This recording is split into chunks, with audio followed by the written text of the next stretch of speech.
நமஸ்காரம். அஸ்மத் சர்வகுருபியோ நமஹ. இது நமது உலகம் சேனல் நேயர்களுக்கு வேங்கடம் ராம்நாராயண் அன்பு கலந்த வணக்கங்கள். மனம் எனும் தோணி பற்றி மது எனும் கோலை ஊன்றி என்பது சிவனை குறித்து பாடக்கூடிய பாடல். அந்த மாதிரி மனத்தை எப்பொழுதும் சஞ்சலம் இல்லாமல் வைத்து கொண்டிருக்கக்கூடிய, அது சஞ்சலமாக தான் இருக்கும், ஆனாலும் அப்பப்போ அதை பிடிச்சி நிறுத்தி கொண்டிருக்கக்கூடிய மீனராசி அன்பர்கள் என்று எதிர்படக்கூடிய சனி பயிற்சி நமக்கு எப்படி இருக்கும்?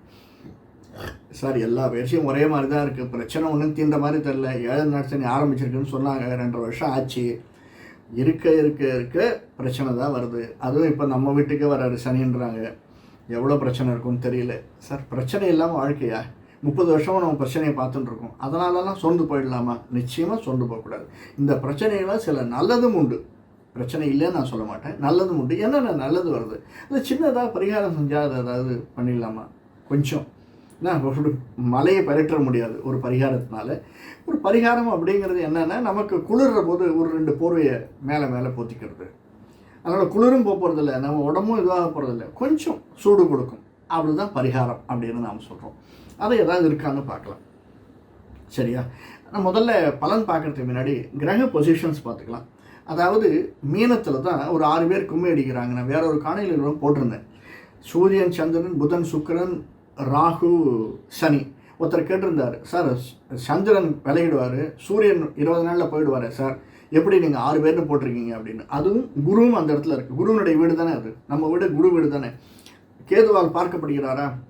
இவ்வளோலாம் இருக்குல்ல, இது ஒரு 40 நாள்னு நான் போட்டிருந்தேன். ஒருத்தன் கேள்வி கேட்டிருந்தேன், இது 40 நாளைக்கு எல்லாமே இருக்குமா அப்படின்னா. நிச்சயமாக இருக்கும். ஏன் சொல்கிறேன் அப்படின்னா, இப்போ நம்மளுக்கு இந்த முதல்லலாம் கிக் ஸ்டார்டர்னு, இப்போ பட்டன் ஸ்டார்டர் வந்துடுது. கிக் ஸ்டார்டரில் புல்லட் அந்த மாதிரி இடத்துல திரும்பி அடிக்கும். அடிச்சேன்னா சதை வாங்கிடும், அந்த முட்டி வலியாகிடும். ஒரு செகண்டு அடிபட்டுரும். ஆனால் அது வலி எவ்வளோ நாளைக்கு இருக்குது? அந்த புண்ணு எவ்வளோ நாளைக்கு ஆறும்? 40 நாள் இருக்கும் அந்த புண்ணு. அதை கணக்கு வச்சு தான் 1 மண்டலம்னு சொன்னாங்க இல்லையா? அந்த மாதிரி அதனால தான் நான் 40 நாள் இருக்கும்னு சொன்னேன். அதுவும் கிட்டத்தட்ட குருவனுடைய வீட்டில் சனி உட்கார்றது, ராகு உட்கார்றது, ஓகேவா? அது சுக்கிரனுடைய உச்ச வீடு, புதனுடைய நீச்ச வீடு, அவங்க 2 பேரும் உட்காந்துருக்காங்க. அது கேத்துவால் பார்க்கப்படக்கூடியது, அவ்வளோதான். இப்போது அந்த இடத்துல நமக்கு 3ஆம் வீட்டில் குரு, 4ஆம் வீட்டில் செவ்வாய், 7இல் கேது இருந்து நம்மை வழிநடத்துகிறார்கள். இது சொல்லணும்னா, சூரியன், புதன், சுக்கிரன் உத்திரட்டாய் நட்சத்திரத்திலையும், ராகு, சனி புரட்டாய் நட்சத்திரத்திலையும், சந்திரன் ரேவதி நட்சத்திரத்திலையும் இந்த சனி பயிற்சியின் போது இருக்காங்க சார். நமக்கு சனி பயிற்சி எப்படி சார் இருக்கும்? குருவனுடைய வீடு சார். முதல்ல நம்ம குரு எங்கே இருக்காருன்னு பார்த்துக்கணும். நம்முடைய கட்டத்தில் குரு எங்கே இருக்கார், நம்முடைய ராசி அதிபதி லக்னாதிபதி குரு எங்கே இருக்காருன்னு பார்த்துக்கணும். அடுத்தது சனி நம்ம கட்டத்தில் எங்கே இருக்கார். என்ன சொன்னாலும் சரிதான், இது அடுத்தவனுடைய வீடுன்னு சொன்னாலும் சரிதான், குருவனுடைய வீட்டில் உட்காந்துருக்கார் இல்லையா? நான் 7 நாட்டு சனி தான், நான் ஒத்துக்கிறேன். இருந்தாலும் குருவனுடைய வீட்டில் உட்காந்துருக்கார். அப்பப்போ டே இது என்னுடைய வீடுறா, பார்த்து நடந்துக்கோ அப்படின்னு வீட்டுக்காரன் சொல்லிகிட்டே போயிட்டுருக்கோம். அது ஒரு நம்பிக்கை நமக்கு இருக்குது. ஏன்னா இருக்கிற கட்டத்தில் இருக்கிறதுலே அதிகமாக பவர்ஃபுல் பிளானட் எதுன்னா குரு தான்.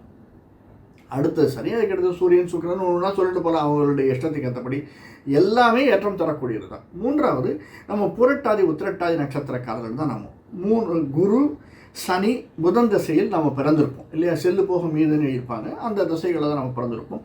அதனால் நம்முடைய தசைகள் வர்றது புதன், கேது, சுக்கிரன், சூரிய தசைகள் நமக்கு இந்த 4 தசைகள்லாம் மேஜராக இருக்கும் வரக்கூடியது. சில பேருக்கு இந்த ரேவதி நட்சத்திரத்தில் செவ்வாய் திசை வரலாம் 60 வயசுக்குள்ள.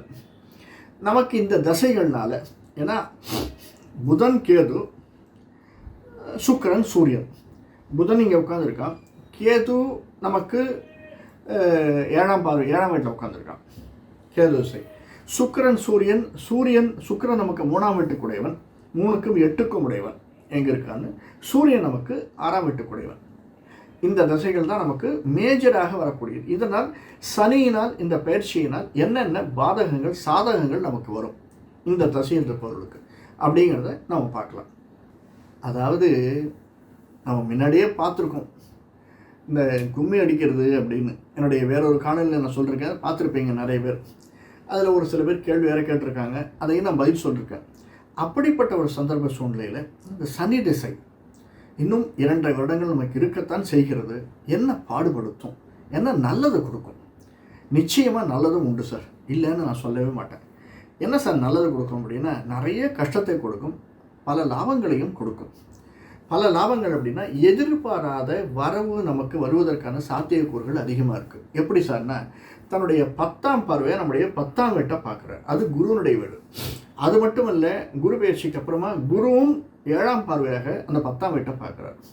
அதனால் பிஸ்னஸில் மட்டும் இல்லை, எஸ்பெஷலி பிஸ்னஸ், 3 பிஸ்னஸ் நான் சொல்லுவேன். ஒன்று நீர் சம்பந்தமான மீன் துறை, அந்த துறை, விவசாயம், ரியல் எஸ்டேட், ஏன்னா இது நிலத்தை சம்மந்தப்படுத்தியது, 9ஆம் வீட்டுக்குடையவன், 2க்கும் 9க்கும் உடையவன், ரியல் எஸ்டேட், கன்ஸ்ட்ரக்ஷன் பிஸ்னஸ், இதெல்லாம் நிச்சயமாக இந்த சனி திசையினால் எதிர்வரக்கூடிய வருடத்தில் ஓஹோன்னு இருக்கிறதுக்கு சாத்தியக்கூறுகள் மிக மிக அதிகமாக இருக்குது.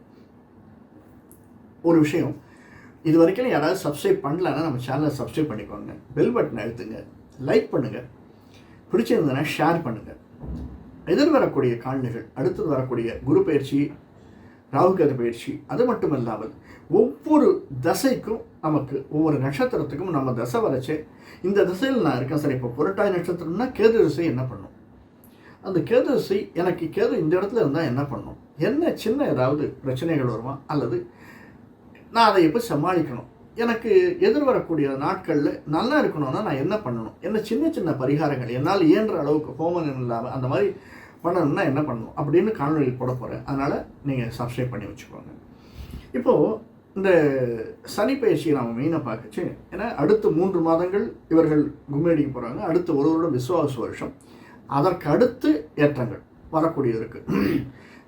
முதல்ல நான் சொன்னேன், இந்த இடம் அப்படிங்கிறது ஒரு லாபத்தை தரக்கூடியதான இடம், குருவனுடைய இடம். எப்படியுமே நம்ம 3 பேரை பார்க்கணும். நம்முடைய ராசிநாதன் குரு நமக்கு எப்படி இருக்கார், சனி பயிற்சின்றதுனால சனி எப்படி இருக்கார், 3ஆவதாக நமக்கு இப்போ என்ன தசை நடக்கிறது, புதன் தசையா கேது தசையா, அந்த தசாநாதன் எங்கே இருக்கார். இந்த 3ம் நமக்கு வலுவாக இருந்ததுன்னா பிரச்சனை கிடையாது சார். யார் வந்தாலும் யார் போனாலும் இவர் 3 பேரும் வலுவாக இல்லை அப்படின்னா அந்த பெர்முடேஷன் காம்பினேஷன் இருக்குது. எல்லாருமே கெடுப்பவர்கள் இல்லை, எல்லாருமே கொடுப்பவர்களும் இல்லை. நமக்கு எல்லா சமயத்துலேயும் ஓஹோன்னு இருந்துடாது, எல்லா சமயத்துலேயும் எல்லாருக்குமே நஷ்டங்களும் கஷ்டங்களும் வந்துடாது. லாபத்திலையும் நஷ்டம் வரும், நஷ்டத்துலேயும் மன சந்தோஷம் இருக்கும், நிம்மதி இருக்கும். அந்த மாதிரி சந்தர்ப்பங்கள் உண்டு. உதாரணங்கள் நிறைய சொல்லலாம், நிறைய சொல்லியிருக்கேன், நம்ம பார்க்கலாம். இப்போது மெயினாக நமக்கு வரக்கூடியது அப்படின்னா, நான் 2-3 துறைகள் சொன்னேன். நான் அதில் முக்கியமாக திரைத்துறை, ஏன்னா நிழல் இசை சம்மந்தப்பட்டது. ராகுவும் இருக்கக்கூடிய இடம் 2ஆம் அந்த இடத்துல நம்முடைய வீட்டில் இது மீனம், ஃப்ளோட்டிங், ஜலராசின்னு சொல்லுவோம், அப்படிப்பட்ட இடம். அதனால் அதிகமாக உழைப்பும் பிரச்சனையும் வரக்கூடிய இடம் அப்படின்னா திரைத்துறையில் இருப்பவர்களுக்கு நிச்சயமாக பிரச்சனையும் வரும். ஏன்னா 3ஆம் இடத்துல அது சுக்கிரனுடைய வீடு, அந்த சுக்கிரனுடைய வீட்டில் குரு இருக்கா, அது 2 பேருக்கும் ஆகாது. அதனால் பிரச்சனைகள் வருவதற்கான சாத்தியக்கூறுகள் இருக்குது. அந்த பிரச்சனைகள் விலகுவதற்கும் சாத்தியக்கூறுகள் இருக்குது. என்ன பண்ணணும், ஏன்னா குரு பயிற்சிக்கு அப்புறமா அந்த பிரச்சனை விலகும். இருந்தாலுமே 7ஆம் நாட்டு சனி நம்ம சும்மா விடாது சார், உட்காரவே விட மாட்டான், ஒரு நிமிஷம் உட்கார விட மாட்டான். இந்த சமையல்காரர்கள் பார்த்துருப்பீங்க, சமையல்காரர்கள் அந்த பரிமாறுவர்கள் பார்த்துருப்பீங்க. அப்போ தான் ஒரு பந்திக்கு போயிட்டு பரிமாறிட்டு அப்படி போய் பக்கத்தில் உட்காருவான். உடனே வந்தவுடனே அங்கே இருக்கிறவங்க வந்து, ஏன் உட்கார்ற, அடுத்த பந்தி வருது, ரெடி பண்ணு. இப்படி கிட்டத்தட்ட ஒரு 5 மணி நேரம் அவர்களை சும்மா விடவே மாட்டாங்க. அந்த மாதிரி தான் நமக்கு இந்த 2.5 வருடங்கள் இருக்கும். மெயினாக அந்த விஸ்வாச வருஷம் கொஞ்சம் பிரச்சனை இல்லாமல் இருக்குது சார். ஏன்னா வருடத்திற்கே ஒரு தனித்தன்மை உண்டு. குரோதி அப்படிங்கிறத விட இந்த விஸ்வாச வருடத்திற்கு ஒரு தனித்தன்மை, அந்த வருடத்தில் நமக்கு ஏற்றத்தை தரக்கூடியதாக அமைந்திருக்கும். 4ஆம் வீட்டில் குரு அமைவதனால், புதனுடைய வீட்டில் குரு இருக்கிறதுனால, அந்த குரு நம்முடைய வீட்டையும் 10ஆம் வீட்டையும் பார்க்கறதுனால லாபங்கள் அதிகமாக வரும். அதாவது பயிற்சிகள், நமக்கு இடம் விட்டு இடம் பெயர்வது, வெளிநாடு செல்வதற்கான சாத்தியக்கூறுகள். அது முக்கியமாக அந்த குரு, ஏன்னா நமக்கு புரட்டாதி நட்சத்திரக்காரர்களுக்கு குரு பயிற்சியில் தான், குருவனுடைய தசையில் தான் ஆரம்பிச்சிருக்கும். அதனால் புரட்டாதி நட்சத்திரக்காரில் ஒரு பெரிய ப்ளஸ் பாயிண்ட்டு, அவர்களால் வீடு மனை வாகனம் வாங்குவதற்கான சாத்தியக்கூறுகள் இருக்குது. அப்ளிகேஷன் போட்டிருந்தால் ஆர்டர் வரும். அதனால் வெளிநாடு செல்வதற்கு சாத்தியக்கூறுகள் இருக்குது. அந்த வெளிநாடு யார் மூலியமாக இருக்குன்னா, அரசியல்வாதிகள் மூலியமாக, அரசியல்வாதிகளாக இருக்கக்கூடியவர்களுக்கு, ஆன்மீகவாதிகளாக இருக்கக்கூடியவர்களுக்கு, மீன ராசியில் இருப்பவர்களுக்கு நிச்சயமாக இந்த சான்ஸ் ரொம்ப அதிகமாக இருக்கும். வெளிநாடு செல்வதற்கான சான்ஸ் அதிகமாக இருக்கும். திரைத்துறையில் இருப்பவர்களுக்கு வெளிநாடு செல்வதற்கான சாத்தியக்கூறுகள் அதிகமாக இருக்கும். அது எப்படி சார் அப்படின்னா, திரைத்துறையில் இருப்பவர்கள் வீட்டை விட்டு பிரிந்திருப்பதற்கும், அப்போ திரைத்துறையில் இருப்பவர்களுக்கு மட்டும்தானா? இல்லை, மற்றவர்களுக்கும் அந்த சான்ஸ் இருக்குது. அதாவது பணம் வரணும், ஆனால் ஒரு பிரிவு இருக்கணும்.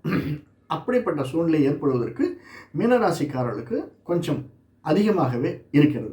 சரி, இப்போ ஒவ்வொரு நட்சத்திரமாக பார்க்கலாம். புரட்டாதி நட்சத்திரத்தில் இருப்பவர்களுக்கு, உத்திரட்டாதி நட்சத்திரத்தில் இருப்பவர்களுக்கு மெயினாக பார்க்கணுன்னா புதன் திசை, கேது திசை. நம்மளுக்கு 25 வருஷத்துக்கு மேலே வச்சுப்போமே, பேசிக்காக ஒரு 25லேருந்து 65-70 வயசுக்குள்ள தான் நம்ம ஜாதகத்தை பார்க்குறோம். நம்ம அப்படி பார்த்தோம்னா புதன் திசையில் இருப்பவர்கள், கேது திசையில் இருப்பவர்கள், புதனும் கேதுவும் ஏறக்குறைய, ஏன்னா புதனுடைய வீட்டில் தான் கேது இருக்கார், 7வது வீட்டில். நமக்கு 4ஆம் வீட்டுக்கு அதிபதியானவன் புதன், அந்த வீட்டில் குரு இருக்கார். அதனால் புதன் நல்லபடியாக இருந்தான்னா, குரு நல்லபடியாக இருந்தான்னா, ராசிநாதன் நல்லபடியாக இருந்து, தசாநாதன் நல்லபடியாக இருந்தால் கவலையே இல்லை சார். 2.5 வருஷம் நமக்கு உழைப்புக்கு அதிகமாக இருக்குது, உட்கார முடியாது, வேலை பளு அதிகமாக இருக்குது, பிரச்சனைகள் அதிகமாக இருக்குது. இருந்தாலுமே நம்மால் நிம்மதியாக இருக்க முடியும். புதன் கேது விசைகளை நிம்மதியாக இருக்க முடியும். நமக்கு இன்னொரு சின்ன விஷயம் சொல்கிறேன் அப்படின்னா, இன்றைக்கி கடையை திறந்து வச்சுருக்கோம் சார். ஒரு மெடிக்கல் ஷாப்னு வச்சுப்போமே, கடையை திறந்து வச்சுருக்கோம். இன்றைக்கி நமக்கு 2000 ரூபாய்க்கு தான் வியாபாரம் ஆச்சு அப்படின்னா அதை விட்டு நம்ம கவலைப்பட தேவையில்லை. ஏன்னா இந்த வாரம் ஆல்ரெடி போன 4 நாளைக்கு, ஒரு நாளைக்கு 12,000 ரூபா 15,000 வியாபாரம் ஆகிடுது. இன்றைக்கி கொஞ்சம் நம்ம ரிலாக்ஸ்டாக இருக்கும், பரவாயில்ல. நாளைக்கு வரக்கூடிய நாட்டில் சனி ஞாயிறு நிச்சயமாக ஏற்றம் தரும் அப்படின்னு ஒரு எண்ணத்தை நமக்கு கொடுக்கக்கூடியதாகத்தான் இந்த புதன் கேது செயல் அமைந்திருக்கும். அதில் புதன் செயல் போகிறவர்களும் புதன் நல்ல இல்லவென்றிருந்தால் எக்ஸ்பான்ஷன், குரு, அதாவது குழந்தை பிறப்பதற்கான சாத்தியக்கூறுகள் அதிகமாக இருக்கும். கேது செயல் இருப்பவர்களுக்கு சிறு சிறு தடங்கள், கல்யாணத்தில் சிறு சிறு தடங்கள் வருவதற்கு சாத்தியக்கூறுகள் இருக்குது. ஏன்னா 7ஆம் இடத்துல இருக்கிறதுல கேது, அது கேது 3ஆம் இடத்திற்கு வந்தார்னா அதாவது தனக்கு 12ஆம் வீட்டுக்கு வந்தார்னா நம்மளுடைய 6ஆம் வீட்டுக்கு வரைச்சே சின்ன சின்ன ப்ளஸ் பாயிண்ட்டும் நிறைய இருக்குது. ஏன்னா 12ஆம் இடத்திற்கு ராகு 6ஆம் இடத்திற்கு கேது வரைச்சே நிறைய பிரச்சனைகள் தீர்வதற்கான சாத்தியக்கூறுகள் இருக்குது. அது வரைக்கும் நம்ம கொஞ்சம் பொறுமையாக இருக்கணும். முதல்ல 2 மாதங்கள் 3 மாதங்கள் கொஞ்சம் பொறுமையாக இருந்தோம்னா அடுத்து வரக்கூடிய வருடம் நாட்கள் நமக்கு மிக மிக ஏற்றத்தையும் மாற்றத்தையும் தரக்கூடியதாகத்தான் அமைஞ்சிருக்கும். மெயினாக இப்போ சுக்கிரதிசை, ஒரு மனுஷனுக்கு நல்ல சந்தர்ப்பத்தில் சுக்கிரதசை வரும் சார். அது உத்திரட்டாதி ரேவதி நட்சத்திரத்தில் இருக்கிறவங்களுக்கு நல்ல சமயம் இருக்கிறது சுக்கிரதசை. நமக்கு ஆனால் 3க்கும் 8க்கும் உடையவனான சுக்கிரன். இப்போது இந்த சனிப்பயிற்சியும் போதும் புது வருட தொடக்கத்தும் போது விசுவாசம் எடுத்தும் போது சுக்கரே உச்சத்தில் தான் இருக்கான். ஆனால் சனியினுடைய குருவினுடைய வீட்டில் இருக்கான், குரு சுக்கிரனுடைய வீட்டில் இருக்கான், பரிவர்த்தனையில் இருக்குது. இந்த பரிவர்த்தனைன்றது சில பேருக்கு யோகத்தை தரக்கூடியதாக இருக்கும். ஆனாலுமே குரு தேவர்களுடைய குரு, சுக்கிரன் அசுரகுரு. இந்த பரிவர்த்தனை யோகம் அந்த இடத்துல சனி உட்கார்ந்துருக்கிறதுனால சில சந்தர்ப்பங்களை கெடுப்பதற்கு சாத்தியக்கூறுகள் இருக்குது. சார் எப்படி சார் கெடுக்கிறது சாத்தியக்கூறு இருக்கும் அப்படின்னா, நம்ம ஒரு டீல் முடிக்க போகிறோம். உதாரணத்துக்கு நம்ம ஒரு இந்த வீடு பார்க்க போகிறோம், அது வாடகைக்கு பார்க்குறதா இருந்தாலும் சரி, வீட்டை முடிக்கிறதா இருந்தாலும் சரி, எல்லாத்தையும் முடிச்சிடுவோம். நாளைக்கு கையெழுத்து போட்டுக்கலாம், அல்ல நாளைக்கு அக்ரிமெண்ட் சைன் பண்ணிடலாம் அப்படின்னு வீட்டுக்கு போவோம்.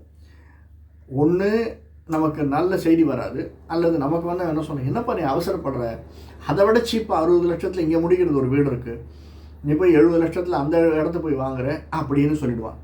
நமக்கு ஒரு சின்ன மன கிளேசத்தை கிளப்பி விட்டுருவாங்க. அடடா இது செய்யலாமா வேண்டாமா, என்ன பண்ணுறது, இப்படி ஒரு சூழ்நிலை வருவதற்கான சாத்தியக்கூறுகள் அதிகமாக இருக்குது. அதை நம்ம பார்த்துக்கணும். ஆனாலும் இந்த ஒரு பெரிய ப்ளஸ் பாயிண்ட் என்னென்னா, சுக்கிரதசை இருப்பவர்களுக்கு நிச்சயமாக சுக்கிரன் நல்ல நிலைமையில் இருந்தால், சனியை விட்டுருங்க, குருவை விட்டுருங்க, எதை விட்டுருங்க, சுக்கிரதசை நமக்கு நல்லா இருந்ததுன்னா இந்த சனி பயிற்சியும் நமக்கு இந்த 7ஆம் நாட்டு சனியாக இருந்தாலும் பணம் நிறைய கொட்டும் சார். சுக்கிரதசை இருப்பவர்களுக்கு நிச்சயமாக ஒரு ப்ரமோஷன் வரும், ஒரு ஏற்றம் வரும், ஒரு டிரான்ஸ்ஃபர் வரும், நிச்சயமாக இது வரும். இந்த சுக்கிரதசை இருப்பவர்களுக்கு இந்த சனி இந்த 2.5 வருடத்துக்குள்ளேயே வரும், 2 வருடத்துக்குள்ளே, அது விசுவாச வருடத்திலேயே வருவதற்கான சாத்தியக்கூறுகள் அதிகமாக இருக்கிறது. அதுக்கு அடுத்தது பிஸ்னஸ் எக்ஸ்பேன்ஷனுக்கு வழி இருக்குது சார். ஒரு இடத்துல ஒரு பிஸ்னஸ் வச்சுட்டு இருக்கோம், இன்னொரு கடை அங்கே ஓப்பன் பண்ணணும் அப்படின்னா, ஏன் அப்படி நான் சொல்கிறேன்னா, பிஸ்னஸ் எக்ஸ்பேண்ட் இருந்துச்சு, நமக்கு செலவுகள் அதிகமாக இருக்குது. அந்த செலவும் பண்ணணும், ஆனால் செலவினால் நமக்கு பிற்காலத்தில் வரணும். அதனால் பிஸ்னஸ் எக்ஸ்பேன்ஷன் ரொம்ப லாபத்தை தரக்கூடியது. இதே மாதிரி தான் சுக்கிரதசை இருப்பவர்களுக்கு மேபி கல்யாணம், இப்போது புரட்டாதி உத்திரட்டாதி நட்சத்திரம் இருப்பவர்களுக்கு குழந்தைகளுக்கு கல்யாணம் பண்ணி வைப்பதோ அந்த மாதிரி ஒரு சூழ்நிலை நிச்சயமாக வருவதற்கு சாத்தியக்கூறுகள் அந்த ஸ்டேஜில் யாராவது இருந்தாங்கன்னா வீட்டில் ஒரு நல்ல நிகழ்ச்சி நடப்பதற்கான சாத்தியக்கூறுகள், அதனால் நமக்கு நல்ல நிகழ்ச்சியினால் நமக்கு செலவு ஏற்படுவதற்கான சாத்தியக்கூறுகள் இருக்கு. அதுவே கிட்டத்தட்ட ரேவதி நட்சத்திரத்தில் சுக்கிரதசை வந்தது அப்படின்னா ஒரு 17 மணி 20 வயசில் சுக்கிரதசை வரலாம். அந்த சுக்கிரன் நல்லபடியாக இருந்தான்னா, ஏன்னா 3ஆம் வீட்டுக்குடையவன் தான் நமக்கு, 3க்கும் 8க்கும் உடையவன் தான் இருந்தாலுமே 4ஆம் இடத்துல இருக்கிறது சுக்கிரன் அல்லது 7ஆம் இடத்துல இருக்கிறது புதனுடைய வீட்டில் இருந்தால் அது வந்து நீச்ச வீடு. அது இல்லாமல் மற்ற இடத்துல நல்ல இடத்துல நமக்கு சுக்கிரன் இருக்கான் அப்படின்னா, லக்னத்துக்கு நல்ல இடத்துல சுக்கிரன் இருக்கான் அப்படின்னா, அந்த சுக்கிரதசை நமக்கு வரக்கூடிய மனைவிக்கோ கணவருக்கோ சொத்து இருந்து அந்த சொத்தோடு நம்ம கல்யாணம் பண்ணிக்கக்கூடியதாக அமைந்திருக்கிறது. இப்பயே அப்படி இல்லை சார், எனக்கு அப்படி சொத்து இல்லைன்னாலும் ஒரே பிள்ளையாக இருப்பான், அது ஒரே பொண்ணாக இருக்கும். அந்த பொண்ணுக்கோ அல்லது பிள்ளைக்கோ தாய் தகப்பன் 2 இடத்துல சொத்து வாங்கி வச்சுருப்பார்கள். இன்றைக்கே அந்த சொத்து வரலைனாலும் சொத்து அவர்களுக்குரிய சொத்து, அது வருவதற்கான சாத்தியக்கூறுகள் இருக்குது. அப்படி சுக்கிரதசையை நமக்கு வழி செய்யும் இந்த சனி பயிற்சியில் ஏற்படக்கூடியது ஒரு நல்ல மாற்றத்தை தரக்கூடியதாக அமைந்திருக்கும். இதற்கு அடுத்து சூரியன் அண்டு சந்திரன். மெயினாக சூரியன் நமக்கு 5ஆம் வீட்டுக்கு 6ஆம் வீட்டுக்குடைய திசை, சந்திரன் சூரியன் 5க்கும் 6க்கும் உடைய வந்த திசை. சூரிய சந்திர திசை இருப்பவர்களுக்கு சனிக்கும் சூரியனுக்கும் எப்பயுமே ஒத்துக்காது. அதுவும் ராகு கூட இருக்கிற போது சந்திரனுக்கும் ஒத்துக்காது. அதனால் சூரிய சந்திர திசையில் இருப்பவர்களுக்கு அதிகமாக உடல் உபாதைகள் வருவதற்கு சாத்தியக்கூறுகள் இருக்குது. 25 வயசாக இருந்தாலும் நீரிழிவு நோய் வருவதற்கும் பிபி சுகர் வருவதற்கும் சாத்தியக்கூறுகள் இருக்கும். கிட்டத்தட்ட நமக்கு 40 வயசில் தான் இருக்கும். ரேவதி நட்சத்திரத்தில் இருப்பவர்களுக்கும் சரி, உத்திரட்டாதி நட்சத்திரத்தில் இருப்பவர்களுக்கும் ஒரு 50 வயசு இருக்கும்.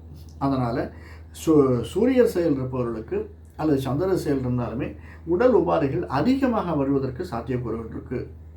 நம்முடைய 10ஆம் வீட்டில் இருக்கிறதுனால, 10ஆம் வீட்டை வந்து குருவனுடைய பார்வை இருக்கிறதுனால, குருவனுடைய வீடாகவும் இருப்பதனால நமக்கு பிஸ்னஸ் சம்பந்தமாக இருப்பவர்களுக்கு, அதுவும் இந்த மாதிரி பிஸ்னஸில் இருப்பவர்களுக்கு அந்த இன்சூரன்ஸ் சம்பந்தமாக எடுக்கக்கூடிய அந்த பிஸ்னஸில் இருந்தாங்கன்னா, இன்சூரன்ஸில் இருக்கிறவங்களுக்கு நல்ல ஏற்றத்தையும் மாற்றத்தையும் தரக்கூடியதாக அமைந்திருக்கிறது. பணப்புழக்கம் இருப்பவர்களுக்கு, ஒரு பேங்கிங் செக்டாரில் இருப்பவர்களுக்கு அந்த சூரிய திசை ஏற்றத்தை தரக்கூடியதாக இருக்கும். அது மட்டும் அல்லாமல் நாம் யாராவது அரசியல்வாதியாக இருந்தோம்னா, அந்த அரசியல்வாதியாக இருப்பவர்களுக்கு இந்த சனி பயிற்சியின் போது சூரிய திசையும் இருந்தது என்றால் நிச்சயமாக ஒரு சாதாரணமாக இருப்பவர்களுக்கு ஒரு எம்எல்ஏ ஆனதுக்கும், எம்எல்ஏவே இல்லை சார், இப்போ எங்கே சார் எலெக்ஷன் வருது, எலெக்ஷனே வரலையே அப்படின்னு சொன்னால் அடுத்த ஒரு வருஷத்தில் திடீர்னு ஒரு டிபார்ட்மெண்ட்டை ஹெட்டாக கூப்பிட்டு போடுறாங்க, அல்லது நமக்கு தெரிஞ்ச ஒரு டெண்டர் கிடைக்கிறது. இந்த மாதிரி அரசியல் சூழ்நிலை சம்பந்தமாக அரசியல்னால் நமக்கு அரசியல்வாதிகளுக்கு ஏற்றம் தரக்கூடியதாக இந்த சூரிய திசை நமக்கு அமைஞ்சிருக்கிறது.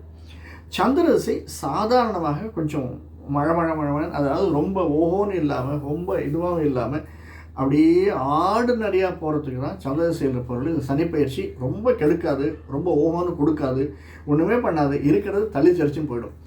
பல பேர் விரும்புகிறது அதான் சார், எனக்கு அதிகமாக கொடுக்கவும் வேண்டாம், இருக்கிறது போகவும் வேண்டாம், எப்படியாவது அப்படியே இருக்கிறது என்கிட்ட ஸ்டே பண்ணால் போதும் சார், இதனால் அப்படின்னு நினைக்கிறது தான் அதிகம். சரி சார், இப்படிப்பட்ட சூழ்நிலைகளில் நம்ம பார்த்தோம், மெயினாக ஊர்ந்து கொண்டு இருக்கக்கூடியது அதாவது ஆட்டோமொபைல் இண்டஸ்ட்ரி அதிகமாக, அதற்கடுத்து இந்த டூரிசம் இண்டஸ்ட்ரி, இந்த மாதிரி இருக்கக்கூடியவர்கள், அதில் வேலை செய்யக்கூடியவர்களுக்கு ஏற்றம் தரக்கூடியதாக இருக்கும். கொஞ்சம் அடிபடக்கூடிய இது அப்படின்னு சொன்னோம்னா மருத்துவத்துறை, மெடிசன், அதில் ஷேரில் போடுறதுனாலும் ரொம்ப யோசித்து போடுங்க. மெடிசன் ஷேரில் போடுறதுனாலும் யோசித்து போடுங்க. அதே மாதிரி புறவங்கரா மாதிரி இருக்கக்கூடிய ஒரு கன்ஸ்ட்ரக்ஷன் இதில் இருக்கக்கூடிய ஷேர்ஸில் போடுறதுனாலும் யோசித்து போடுங்க. அதுவே ஒரு ஃப்ளோட்டிங் இருக்கக்கூடிய ஷேர்ஸில் ரொம்ப அதிகமாக இருக்கும். அதாவது ஒரு கப்பல் பிஸ்னஸ் பண்ணக்கூடிய ஒரு ஷேரோ அல்லது கன்ஸ்ட்ரக்ஷன் பிஸ்னஸ் பண்ணக்கூடிய ஒரு ஷேரோ, அந்த மாதிரி இருக்கக்கூடியது அதிகமாக இருக்கும். முக்கியமாக ஐடி செக்டாரில் இருப்பவர்களுக்கு ஃபாரின் செல்வதற்கு சான்சஸ் இருக்குது. ஒன்று பார்த்துங்க, இந்த தலையில் ஏதாவது அடிபடுவதற்கான சாத்தியக்கூறுகள் அதிகமாக இருக்கான்னு பார்த்துங்க. இந்த ஒரு வருடத்தில் சனியினுடைய பயிற்சியினால் ஏற்படக்கூடியது, தலையில் ஏற்படக்கூடிய அடி, காது பிரச்சனை வருவதற்கான அடி, மெயினாக பாதத்திலே பிரச்சனை வருவதற்கு, அடிவயிறு பிரச்சனை வருவதற்கு இதற்கான சாத்தியக்கூறுகள் ரொம்ப அதிகமாக இருக்குது. அதையெல்லாம் நாம் ரொம்ப கூர்ந்து நோக்கி அதனால் ஏற்படக்கூடிய செலவினங்களை உற்று நோக்கத்தான் வேண்டும். அதற்காக நாம் எடுக்கக்கூடிய முயற்சிகள் ரொம்ப அதிகமாக தான் இருக்குது. இந்த முயற்சிகளுக்காக நம்ம என்ன மெயினாக அப்படின்னா, புதன் திசையில் இருப்பவர்களுக்கு கல்யாணம் ஆகலைனாலும் சனி பயிற்சி கூட இருக்கிற போது நம்ம குருவாயூர் சென்று வணங்கி வருதல், பெருமாளை வணங்கி வருதல், திருப்பதி போயிட்டு வர்றது ரொம்ப ரொம்ப நல்லது சார். நமக்கு சில பேருக்கு எனக்கு கூட எழுதியிருக்காங்க, சார் நானும் 2-3 தான் திருப்பதி போயிட்டு வந்துட்டேன் சார், ஒன்றுமே நடக்கலை அப்படின்னு. ஆனால் நம்முடைய பிரச்சனைகள் குறையும் சார். நிச்சயமாக நல்லது நடக்குதோ இல்லையோ பிரச்சனைகள் குறைஞ்சி நம்ம மேன்மையாகிறதுக்கு சாத்தியக்கூறுகள் இருக்குது. ஆனால் கட்டாயம் ஒன்று பண்ணுங்கள், திருப்பதி போச்சே நம்ம ட்ராவல்ஸில் தான் அதிகமாக போகிறோம்னு நினைக்கிறேன். முடிஞ்சனா அந்த தீர்த்தத்தில் குளிச்சுட்டு வாங்க, தீர்த்தம் ஆடிட்டு வாங்க. அங்கே இருக்கக்கூடிய புஷ்கரணிலையோ அல்லது ஆகாச கங்கை பாபநாசத்துலேயோ அல்லது கீழ்த்திருப்பதில் இருக்கக்கூடிய அந்த தீர்த்தம் ஒன்று வருது, அந்த தீர்த்தத்துலேயோ அந்த ஸ்தலத்தில் நீங்கள் குளித்துட்டு வருதல் அப்படிங்கிறது மிக மிக நல்லது. நம்முடைய இருக்கக்கூடிய பாவங்களை கழுவுதல் அப்படின்னு நல்லது. இன்னொன்று, இந்த புதன் திசையில் இருப்பவர்கள் அல்லது கேது திசையில் இருப்பவர்கள், இவங்க 2 பேர் மட்டும் அந்த ஏதாவது ஒரு விஷயம் நமக்கு நடக்கணும் அப்படின்னா நம்முடைய இஷ்ட தெய்வமோ அல்லது குலதெய்வமோ அல்லது பெருமாளுக்கோ மஞ்சள் துணியிலே ₹1 முடிந்து வைத்து அந்த காரியத்தை தொடங்குவது, அந்த காரியம் முடிஞ்ச உடனே அதை கொண்டு போய் உண்டியலில் சேர்த்து விடுவது அப்படிங்கிறது நிச்சயமாக ஒரு கனெக்டிவிட்டியை ஏற்படுத்தக்கூடியது சார். இதெல்லாம் எப்படி சார் சாத்தியமா அப்படின்னா, இதெல்லாம் நிச்சயமாக நம்ம ஒரு கனெக்டிவிட்டி தான். ஏன்னா நம்ம பிறந்ததே ஒரு கனெக்ஷனில் தான் பிறந்திருக்கோம். அந்த கனெக்டிவிட்டி நமக்கு கண்டினியூஸாக வரது இல்லையா? செல்லு போக இருப்புன்னு நம்ம எழுதுகிறோம், இந்த திசை செல்லு போக, அதெல்லாம் நமக்கு கண்டினியூஸாக வரக்கூடியது. அதனால் இந்த விஷயங்கள் நம்ம செஞ்சுன்னு வந்தோம்னா மிக மிக நல்லதாக விளங்கக்கூடியது. அதற்கு அடுத்து மெயினாக சுக்கிர திசையில் இருப்பவர்கள் கல்யாணம் ஆகலை அப்படின்னாலுமே நம்ம மெயினாக அம்பாளுக்கு அல்லது தாயாருக்கு, பெருமாள் கோயிலாக இருந்தால் தாயார், சிவன் கோயிலாக இருந்தால் அம்பாள், அம்பாளுக்கு ஒரு புடவை வாங்கி சாத்துவது அப்படிங்கிறது. நீங்கள் வேறு எதுவுமே செய்ய வேண்டாம், முடிஞ்சால் அர்ச்சனை பண்ணுங்கள், அபிஷேகம் பண்ணுங்கள். அது இல்லைன்னாலும் ஒரு புடவை வாங்கி சாத்தலாம் அம்பாளுக்கு. உங்களுக்கு பிடிச்ச நிறம் எந்த நேரமாக இருந்தாலும் அம்பாளுக்கு ஒரு புடவை வாங்கி சாத்துனீங்கன்னா அது ஒரு மன திருப்தியை கொடுக்கக்கூடியதாக அமைஞ்சிருக்கும். சார் எனக்கு அதில் அதை விட வேறு ஏதாவது சொல்லுங்கள் அப்படின்னா, அப்படியுமே இல்லைன்னா நமக்கு தெரிந்த யாருக்காவது துணி வாங்கி கொடுப்பது, எஸ்பெஷலி மஞ்சளில் துணி வாங்கி கொடுப்பது அல்லது சிவப்பில் துணி வாங்கி கொடுக்கறது. மஞ்சள் சிவப்பு எதுவாக இருந்தாலுமே நமக்கு ஏற்ற கருப்பு நீலம் இல்லாமல் மற்ற நிறங்களில் நீங்கள் எதை வேணாலும் துணி வாங்கி அடுத்தவர்களுக்கு தானமாக கொடுப்பது அப்படிங்கிறது ரொம்ப நல்லது. இதற்கு அடுத்து கேது திசையில் இருப்பவர்கள், சூரிய சந்திர திசையில் இருப்பவர்களுக்கு நம்ம ஏதாவது சின்ன சின்ன விஷயங்கள் நடக்கணும் அப்படின்னா பசுமாட்டுக்கு எதையாவது அந்த கீரை, அகத்திக்கீரை வாங்கி போய் கொடுக்கறது, அந்த மாதிரி பசுமாட்டுக்கு நம்ம எதையாவது செஞ்சோம்னா, அதற்கு உணவளித்து வந்தோம்னா நம்மளால் முடிஞ்ச போது செஞ்சுன்னு வருது அப்படிங்கிறது ஏற்றத்தை தரக்கூடியதாக அமையும். அதுவும் எப்படி சார்னா, நம்ம ஏதாவது ஒரு காரியம் சித்தியாகணும் அப்படின்னு வேண்டின்ட்டு, இந்த காரியம் நடந்ததுன்னா நல்லதாக நடக்கட்டும் அப்படின்னு வேண்டின்ட்டு காரியம் முடிஞ்சதுக்கப்புறம் டீல் போடக்கூடாது. இந்த காரியம் நல்லதாக நடக்கணும் அப்படின்னு அதற்கு முன்னாடியே ஒரு பசுமாட்டை கொண்டு போய் அகத்திக்கீரை வாங்கி போய் கொடுக்கறது, அந்த மாதிரி செஞ்சோம்னா ரொம்ப நல்லது. இன்னொன்று சொல்கிறேன், அந்த அக்கம் பக்கத்தில் கிராமத்தில் இருப்பவர்கள் பசுமாட்டு இல்லைனாலும் காளை மாடுக்கு மணி வாங்கி கட்டுதல் அப்படின்னு சொல்லுவாங்க. உங்களால் முடிஞ்சதுன்னா அந்த காளை மாட்டுக்கு கருப்பு கயிறிலே வெண்கல மணியை வாங்கி கொடுங்க. அது மிக மிக ஏற்றத்தை தரக்கூடும். இந்த சனி பயிற்சி நம்மளுக்கு சின்ன சின்ன பிரச்சனைகள் வர்றதை தடுப்பதற்கான சாத்தியக்கூறுகள் இருக்குது. அந்த சத்தம் எப்பெல்லாம் கேட்குதோ அந்த சந்தர்ப்பத்திலெல்லாம் நமக்கு பிரச்சனைகள் குறைவதற்கான சாத்தியக்கூறுகள். பிரச்சனை போயிடும்னு நான் சொல்லவே மாட்டேன். ஏன்னா நம்ம கர்மா அது.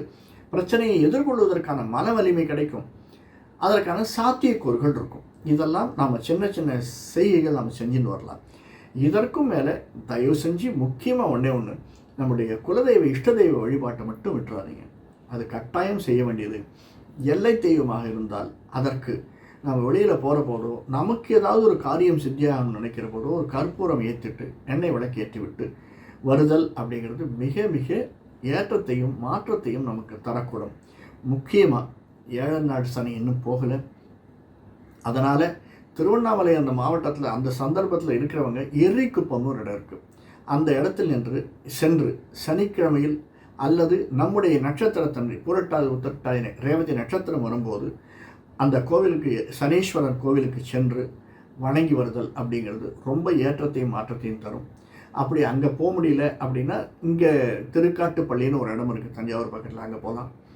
யூஸ்வலாக பல பேர் சொல்லக்கூடிய இடம் சனீஸ்வரன் கோவிலுக்கு திருநள்ளார் போகுது அப்படிங்கிறது. இது எதுவுமே முடியல, வீட்டு பக்கத்தில் இருக்கக்கூடிய விநாயகருக்கு சனிக்கிழமைகளில் ஒரு அருகம்புல் மாலை வாங்கி கொடுங்க சார். அது வெறும் அருகம்புல்லை நீங்கள் எடுத்துன்னு போய் கொடுத்து இதை விநாயகருக்கு சாத்திருங்கன்னு.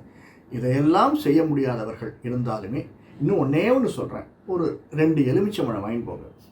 ஐயா, இந்த எலுமிச்சம்பழத்தை அம்பாள்கிட்ட வச்சுருங்க, முருகன்கிட்ட வச்சுருங்க, உங்கள் இஷ்ட தெய்வத்திற்கு 2 எலுமிச்சம்பழங்கள் கொடுத்து வாருங்கள். இது மிக மிக ஏற்றத்தையும் மாற்றத்தையும் தரும் என்பதில் சிறிதும் சந்தேகமில்லை. வேறொரு காணொளியில் சந்திப்போம். நன்றி, வணக்கம்.